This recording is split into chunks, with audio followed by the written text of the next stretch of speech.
नमस्कार मन भटक्या मित्रांनो. तर आता आपण चाललोय सकाळी 5 वाजता उठून सनराईज बघायला, सूर्योदय बघायला, तेही कन्याकुमारी बीच वरती. आणि अवघ्या काही वेळात मस्त असा सूर्योदय होणार आहे आणि आपण तो बघणार आहे. तर चला तुम्हाला सूर्योदय दाखवतो. झालाय सूर्योदय, म्हणजे 6:39 ला होणार होता.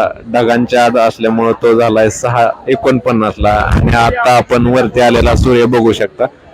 क्षितिजाच्या पलीकडे तिकडं पूर्व दिशेहून उगवलेला मस्त असा सुंदर असा सूर्य. आणि ते कवी, तमिळ कवी यांचा पुतळा, आणि पलीकडे स्वामी विवेकानंद रॉक मेमोरियल. आणि प्रचंड गर्दी गर्दी बघू शकता तुम्ही. महाराष्ट्रातून नाही, पूर्ण भारत देशातून आणि परदेशातून पण आलेले भाविक भक्त. आणि आपण या ठिकाणी आता आहोत, त्या ठिकाणी म्हणजे कन्याकुमारी संगम. या ठिकाणी अरबी समुद्र आणि बंगालचा उपसागर हे एकत्र येऊन या ठिकाणी हिंद महासागर म्हणून ओळखला जातो. आणि हे सुंदर असं ठिकाण. थँक्यू.